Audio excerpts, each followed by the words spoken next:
regard to the potential prosecution of the press for the disclosure of material, that is not something that I've ever been involved in, heard of, or would think would be a wise policy. The focus should be on those people who break their oaths and put the American people at risk, not reporters who gather this information. That should not be the focus of these investigations. Charles, does he stick around, do you think? I mean, first of all, the president has given him an assignment to investigate the Department of Justice by July and turn in those, results. How do you think that plays out? Because there is a public perception that it's like the fox guarding the hen house. Well, it sure takes care of the excuse or the defense that he doesn't want to intervene because he doesn't want to meddle. Well, he's now ordering a review. He's ordering the Attorney General to actually review the Attorney General's own action. That's not meddling. Nothing is. Look, if you start from the beginning of this, you get Holder saying that he's never heard of this and he wouldn't be doing it. He hadn't done it. And now it turns out in a document dump on a Friday afternoon before a long weekend, when everybody's out of town, there's no traffic out there in D.C. This is how all these things are done.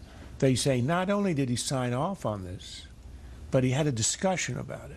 Because otherwise, he would do a Hillary Clinton and say, well, I signed a zillion documents, I don't read them.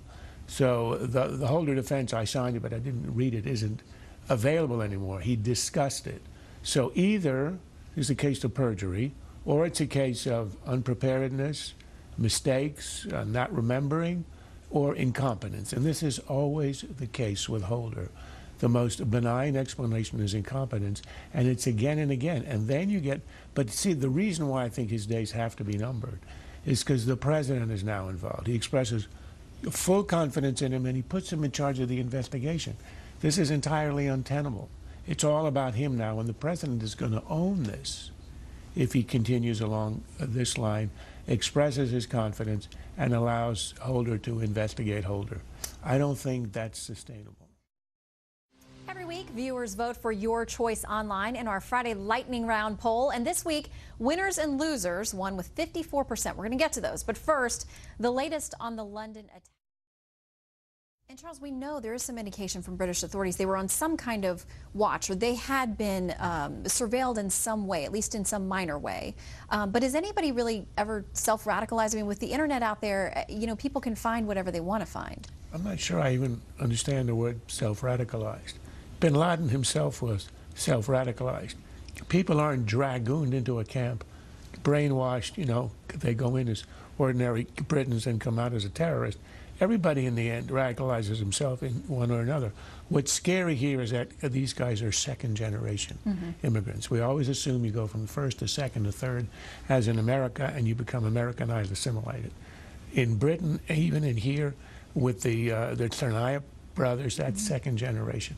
And that, if the second generation is the one that's radicalized, more than the immigrant parents, we've got generations of problems ahead of us.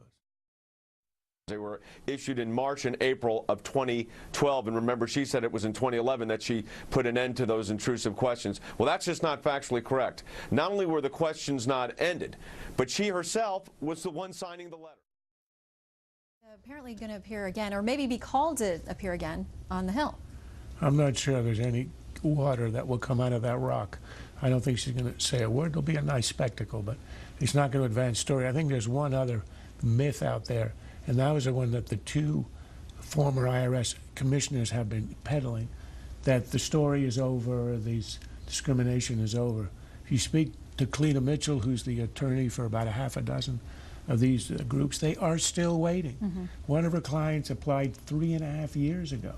It is still continuing. She wrote a letter to the IRS after the first disclosure and said, I don't want an apology, I want a tax exemption. Charles? In that same incestuous spirit, I nominate Rosen, our own James Rosen. He's not a For brother. winner or loser? For winner. Okay. Just making sure. We're coming off your winner. Whoa. He is our winner. The winner. fact that none of us used Anthony Weiner speaks well of the show. Yes. And the sophistication of the panel. That was too easy. James Rosen, the emails show him to be what all of us have known him to be. Exemplary journalist, aggressive, scrupulous, honest, and fearless, the best of journalism. The loser, I would simply amend what Julia said. I would nominate Lois Lerner, but I would add her compatriots in crime, so to speak, Doug Shulman, Stephen Miller, the former IRS commissioners. I'd nominate them as a trio. Lerner, Shulman, and Miller would make a great law office, and they will need.